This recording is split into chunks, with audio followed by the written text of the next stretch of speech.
Coming up on In Session. I've been in organizations across industries, across sectors, and most of them don't have a high enough level of psychological safety to really be excellent at what they do. Due to COVID-19 workplace disruptions, this episode was recorded from varied remote locations. In light of recent events, today's episode about psychological safety in the workplace is especially relevant. We'll explore what psychological safety is, how to know if you have it, and what leaders can do to create it. Research shows that having psychological safety in the workplace is one of the best predictors of organizational success, and leaders play a critical role in creating it. Our guest today is Amy Edmondson, researcher and author of The Fearless Organization. Amy describes a fearless organization as one in which everyone, at every level, is encouraged to share ideas and question current workplace practices. Her research shows that even hierarchical and tradition-bound institutions like the Judiciary can promote and support psychological safety. For the past 2 decades, Amy has studied what makes an organization fearless and why being fearless matters. As the Novartis Professor of Leadership and Management at the Harvard Business School, she teaches and writes about leadership teams and organizational learning. She has written 3 books, and her insights have been published in journals like the Harvard Business Review, California Management Review, Administrative Science Quarterly, and the Academy of Management Journal. Today we'll talk about her most recent book, The Fearless Organization: Creating Psychological Safety in the Workplace for Learning, Innovation, and Growth. Our host for today's episode is Lori Murphy, Assistant Division Director for Executive Education at the Federal Judicial Center. Lori, take it away. Amy, thanks so much for joining us today. Lori, thanks for having me. Amy, I'd like to start with a basic definition of psychological safety. And if you could, give us a sense of what that looks like in a work context.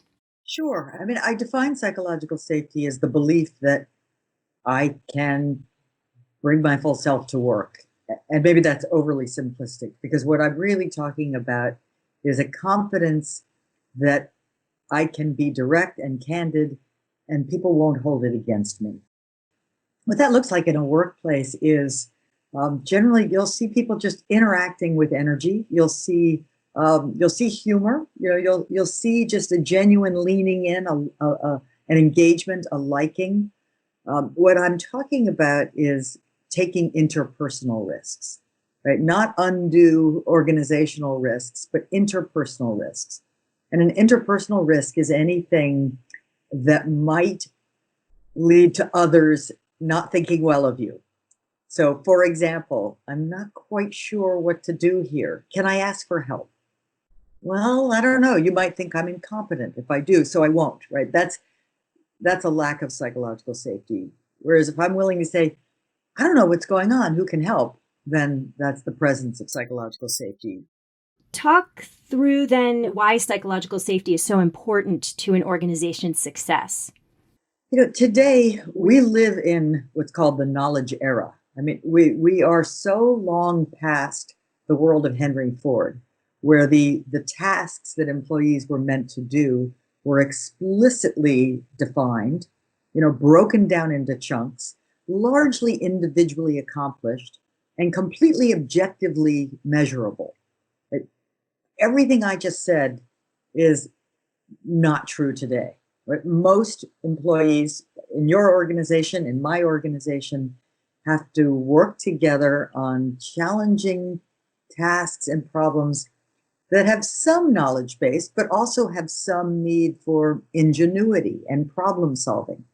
And so we live in a world where problem solving and teamwork are more important than ever. And you simply can't engage in high quality problem solving and effective teamwork without a sense of psychological safety. So the short answer to the reason why this is more important now than ever is that the work demands it. In order to do high quality work in the knowledge era, we need to feel psychologically safe. So if we have that need, all of us, it sounds like, have that need at work, what role do leaders play in helping foster this type of environment? So what if I define leadership as an activity, right? As a function rather than a role. And that function is doing and saying things that positively influence others. Right? That's leadership. So the answer to your question of what can leaders do, which is a really good question, should not be limited to those informal leadership roles. With that said, those informal leadership roles have an outsized impact on how the rest of us think and feel and show up. So I want people to listen to some of these ideas with the sense that I could do that too, because I think it's true. So what can leaders do? Well, I think the most important leadership action is to get everybody on the same page. And, if we all jointly recognize that the work requires problem solving and uncertainty, and failures will happen and mistakes will happen, that creates a very real rationale for why my voice might be needed. So I might need to back up for a second, because I was talking about how important psychological safety is, but I want to say something unfortunate, which is it's not the norm. And I've been in organizations across industries, across sectors, and most of them don't have a high enough level of psychological safety to really be excellent at what they do. And so that in some ways, and so part of the reason that's true is because the default is for us not to take interpersonal risks, right? I mean, there's a saying, nobody ever got fired for silence. Right. So, and if I don't speak up in a particular instant, I am not at risk as an employee. By the way, it'd be nice to change that. So why should I? Right. And the reasons I should is that I care about my colleagues. I care about the work. I care about the mission. But that's not enough. I also need to know that mistakes and problems and uncertainty are part of the game, which means that any one of us literally might see something or have an idea that makes a difference. So I think the most important thing leaders can do is just make sure we're all on the same page in terms of having a rationale for why voice is needed, because otherwise we're just going to hold back.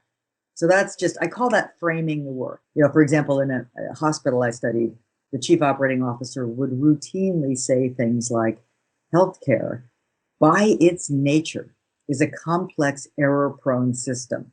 Now, why did she do that? She did that because it let people know that their voice, if they see something, say it immediately, because we can catch and correct and make sure patients don't get harmed. Whereas the default before she got there was, when something goes wrong, someone's going to get blamed. So you don't want to be anywhere near it. So you have to shift that frame. The second thing is ask questions. Ask people, what are you seeing? What are you thinking? What ideas do you have? Because most of us would feel very awkward not responding to a legitimate question, right? A genuine question. And then the third thing that leaders can do is to respond productively when people do speak up. And productively doesn't mean I have to love everything you said or applaud at everything you said, but it does mean I have to acknowledge you. Thank you for that clear line of sight. That's an interesting idea. I'm glad you raised it.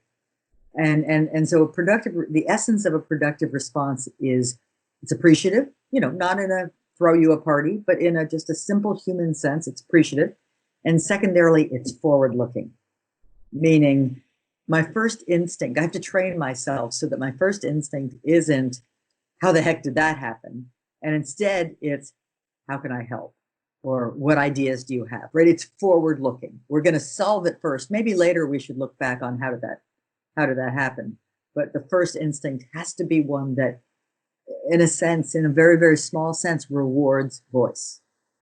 So I want to circle back to something you said earlier, that the norm is not for most organizations to be psychologically safe places. And so I'm wondering if you could speak a little bit more about why it's typically hard for most people in most organizations to not speak up. Sure. And it's in many ways it's very simple. It's like our school system, our our families, our social norms are still predicated on the industrial era. Certainly before middle school, the kids learn that the good students are the ones who have the right answers. So you're not rewarded for taking risks. You're not rewarded for making mistakes.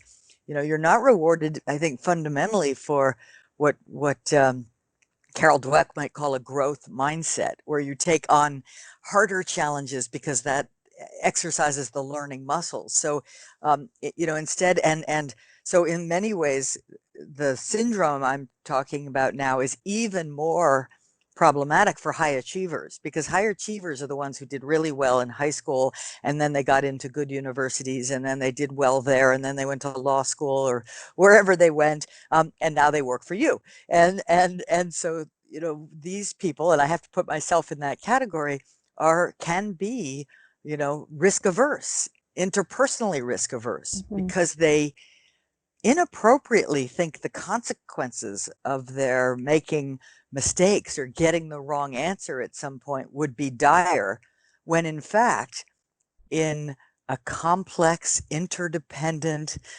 unfamiliar world, we're all going to have breakdowns and mess ups and failures. And if we don't, we're probably not doing our jobs. So I mean, I think there's this just societal set of beliefs and mental models that get in the way of accepting our imperfection. And when I say it's the norm, in most organizations, that there isn't psychological safety, I need to modify that a little bit, because in every organization, what I have found, in every organization I've studied, what I have found is variability. So it's never the case that, let's just say, the whole federal judiciary is going to be psychologically safe or not psychologically safe. It's always the case that there are pockets. There's a group over here that's on fire, right? They innovate, they talk to each other, they roll up their sleeves and dig into thorny problems, and they make progress. And then there's a group over here that's tiptoeing. And a lot of the explanation for that difference is local leadership factors. It's the the division manager or the team leader or what have you. And again, there's such powerful psychological forces, to lead us to self-protect. It's like my colleague at the Harvard Graduate School of Education, Bob Keegan, says everybody at work has two jobs. There's the job you got hired to do, that you get paid to do, and then there's the job of looking good. And what I'm talking about is when you can make the job of looking good a really minor part of your day's activities, then you have more time, energy, and brain power available for your real job. Interesting. So, for a leader who wants to do better on this, wants to get a sense of what the level of psychological safety is in their own organization, what do you recommend they do? Well, there's several answers to that question, and one, which is a bit mechanical, is do a survey, and then you can also just kind of look around and listen. Do you hear people talking about problems and questions and mistakes, or do you only hear good news? Do you only hear accomplishments? If you're only hearing sort of reports of how well everything's going in my department, my group, that's probably a risk factor. So there's that kind of just get the sense of whether you see people saying and doing things that people who are worried about what others think of them don't say and do, is another indication. And then I would say the third thing I would reply is that assume there's room for improvement, almost no matter what. Even if you've got a pretty engaged, lively group, it's learning oriented, and very collaborative. Assume there's always more. And to me, the most useful tool, if you assume there's more that people can offer if they take off the brakes, is the tool of inquiry. And that's just a fancy way of saying, ask more questions, and ask good questions. Don't ask yes, no questions. Don't ask leading questions, but ask questions, what are we missing about this project? What other options might there be? Help me understand why you see it that way. The kind of question that invites others thinking in a very real way. There's almost an element of curiosity involved. Oh, yes, yes. In fact, that's to be where it starts is curiosity. I mean, and most of us don't ensure and bolster our curiosity sufficiently, right? So you've got to remind yourself, you've got to wake up in the morning and remind yourself to be curious, because it's a strong stance. It is. In the judiciary, we're a hierarchical, tradition-bound institution. And so, when I was reading through your book, I found several examples that I think are really relevant to our audience. And one of them is the hospital setting that you spoke a little bit about earlier. What happens when there's high versus low psychological safety? And I think there's some parallels, like I said, to the judiciary. So can you expand on what you said earlier on the hospital setting and how psychological safety impacts that environment?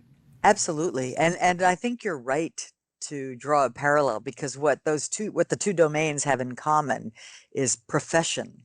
Right. And a profession is a body of knowledge and expertise that you go to school, to become an expert in, and then you go practice your craft. And that's what you do in hospitals, and that's what you do in the judiciary.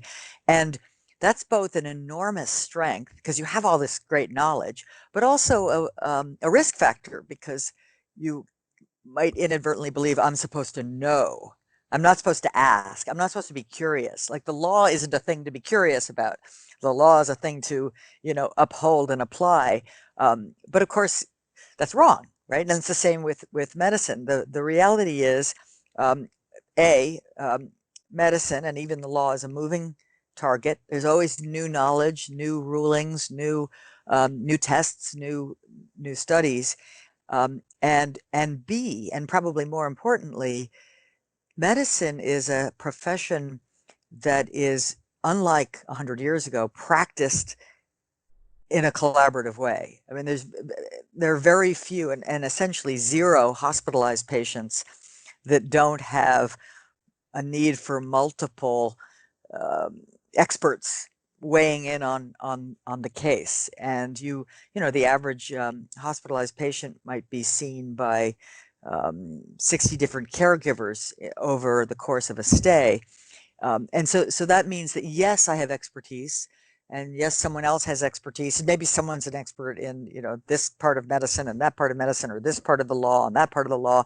And yet a particular case is going to be rich and complex enough that we need to understand each other and work together to make it happen. And so I think what I see routinely in the healthcare delivery setting is this tension. First of all, high stakes, right? Everybody, people will say things like, yeah, but we can't have failures here. So I don't care if you want to talk about failures, but we can't have them here. It's like, well, yeah, but here's the thing. You will have them.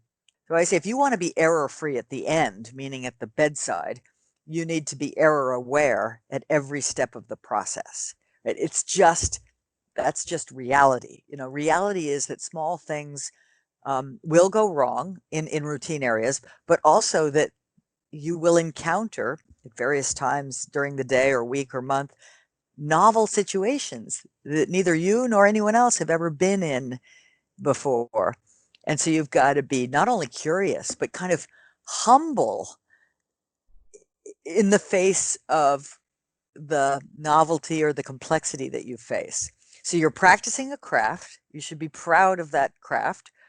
And you got to be seriously curious and humble about the limits of that craft. And it sounds like up and down the hierarchy, that's important as well.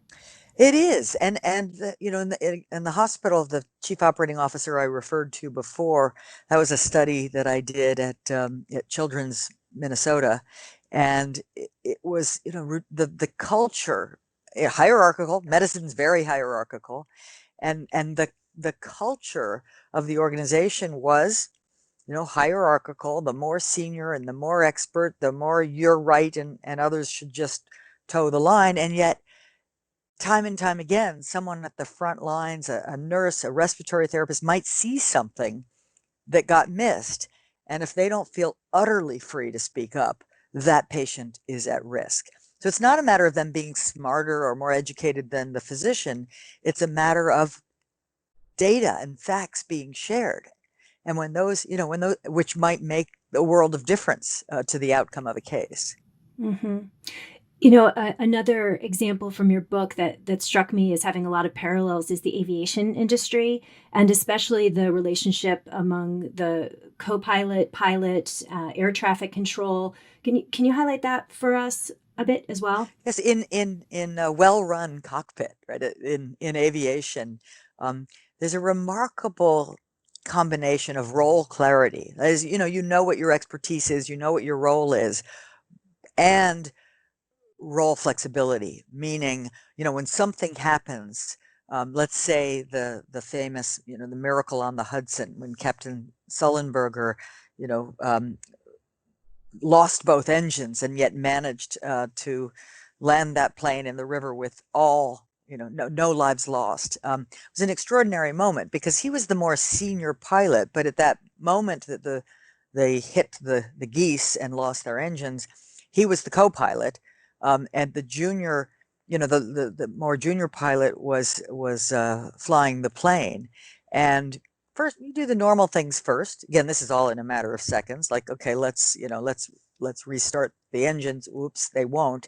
And within a very short time, maybe 30 seconds, probably less, Sullenberger says, "My airplane," right? Because he recognizes, first of all, he's on the right side of the plane where the view is going to be better for what he kind of anticipates might be ahead. And second of all, he just has many more flying hours. And a great deal of experience in cockpit resource management, which is their term for sort of teamwork in the cockpit. So it's not hierarchy that dominates; it's expertise, and ideas can come from anywhere. And what really matters is just communication clarity, and keeping that line going forward. So very complex work, where there's just an enormous awareness that they have to work together, they have to be dynamic, but they also have to be clear. And there's an element of trust as well. Oh my gosh, yes. Okay. As we record this, Amy, as you well know, we're in the midst of a global pandemic. And it strikes me that psychological safety is even more important when people are worried, anxious, and dispersed and not able to be face to face. So I'm curious what your research tells you about the situation we find ourselves in and what leaders can do during times like these. I think it's the situation we find ourselves in, which is, of course, unprecedented, and that understates it. No one has ever been in a situation like this before in modern times. And on the one hand, the very unprecedentedness of it makes it a little bit easier for people to kind of admit that they're in over their head, or that they, because it's permissible. Like, it's everything that's sort of going on is quite discussable, and at least with colleagues and coworkers, we're in it together. I mean, we're all, for example, learning how to teach online, or dealing with working in our teams only from a distance, which is quite hard. So it's not as if you would ever think, oh, it's a weakness if I can't sort of say, oh, I'm feeling a little, uncertain about this. Everybody gets that. But on the other hand, our dispersion calls for us to be even more explicit and about inquiry, about reaching out. Let's just say your manager Zooms you or calls you and says, I need that report by 4 o'clock, but doesn't stop to say, what are you grappling with right now? Because, she might not know that you're dealing with a 3-year-old who's having a meltdown, or that you're, in the midst of something that is really quite challenging. So, I mean, the communication has to be much more explicit, and the the problem solving orientation has to be really nurtured. I mean, because I think there's a tendency, or there's a risk that we will kind of freeze. I mean, it's so scary in a way, what's happening at the small and the large, that we can easily just become sort of paralyzed by it. And if we're going to be productive and other oriented, we need to sort of keep pushing it. So there's an opportunity, regardless about how psychologically safe an environment you had previously cultivated. During this time, we can even flex our muscles in this area, it sounds like. Yeah, it's a great way to put it. It's like a practice field. I mean, it's because this is a strange, I've never, it's almost like a training exercise. We're all thrown into the simulation, and because it's a simulation, we can experiment with new behaviors. Well, it's the same way. It's like this is a simulation, except it's real, but we can experiment. I think we are free to experiment with new behaviors.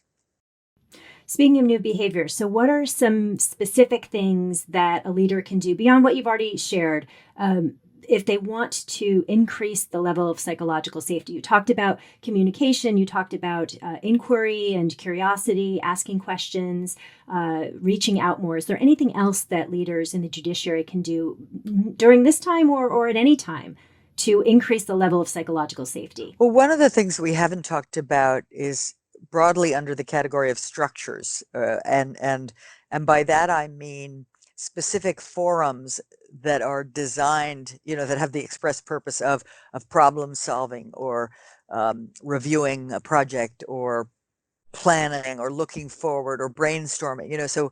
So for example, in the book you'll see the description of Pixar's Brain Trust, which is not a specific group of people. It's a specific process that they use periodically when they sense that there is a need to really get in there and look at the movie that's being made with immense, a critical eye, to make sure it's interesting and good, and it's a process. So I call it the structure because it's got structured rules and norms. When you go into the Brain Trust, or if you as a manager want to set up a forum where we're going to do problem solving, or brainstorming, or post-mortem of something, there's got to be some rules and processes that we'll use, like one voice at a time. And yes, we have a hierarchy out there, but in here we're peers. For example, that's something that they do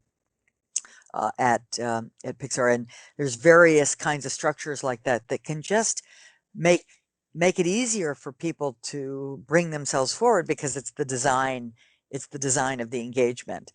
And now we can't all come in the same room right now, but we can do similarly. We can have, we can set up a Zoom call, a Zoom meeting which is explicitly for brainstorming about such and such, and where we explicitly go around the screen to get different voices at different times.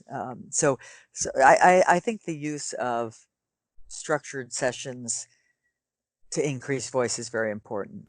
So this may sound odd, but could an organization, or even part of an organization, be too psychologically safe? Is there a risk that you swing the pendulum to the other side and become too psychologically safe? I love that question. And my short answer is no. But I have to give the longer answer because that sounds very unresponsive. But the reason my short answer is no is because psychological safety is basically the absence of interpersonal fear. So I think what underlies that question is not, well, how much is a good level of fear to have? Because really, no amount of fear really helps our problem solving, or our cognition, or our collaborative spirit, right? But what's really underneath that question is, well, what happens if people just kind of relax and don't work hard? And so it's such a good question because it makes me have to be more clear than I have been, which is psychological safety is one dimension of an effective workplace. It is by no means the only dimension, right? I kind of say it's necessary but not sufficient. And the other dimension that's really important is one you already know, which is a commitment to excellence, which encompasses, that simple phrase encompasses a lot of things, like the availability of training, the clarity of performance standards, the even norms about respect and so forth, right? So you've got already systems in place in most organizations that are there to motivate people to work hard. And so absent those, in fact, you'd be in big trouble, because then with high psychological safety but no commitment to excellence, you'd have what I call the comfort zone, where, and by the way, I can say anything I want, and I don't really have to take accountability for it. That's not good, right? But what I worry about even more is, let's say, high commitment to excellence.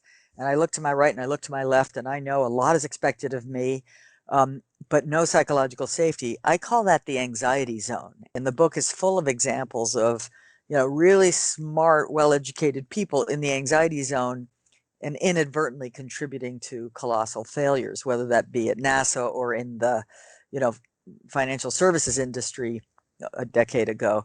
So the sweet spot is, of course, very high commitment to excellence and, supports and structures to help people perform at their very best, plus high psychological safety is the high performance zone. That's where innovation happens. That's where good things happen. But the other part of the worry about, too much psychological safety is that people might talk too much. And that, again, is accomplished not by making them more afraid, but by giving people feedback. Because nobody wants to be the person who others are thinking has just sucked all the air out of the room. And so it's our duty to give them feedback on their effectiveness, because we all want to be effective. We want to be thought well of, but I want people to be thought well of by their colleagues, not because they're holding back on who they really are and what they really think, but because they have shared who they are and what they really think, and that's valued by their colleagues. And when they overshare, they get feedback so that they understand it better. Amy, is there anything else you'd like to share with our audience today? Just appreciation. I'd like to share my appreciation and respect for the work you do. And it just couldn't be more important in today's world that you do it. So take risks, get in there, make it happen.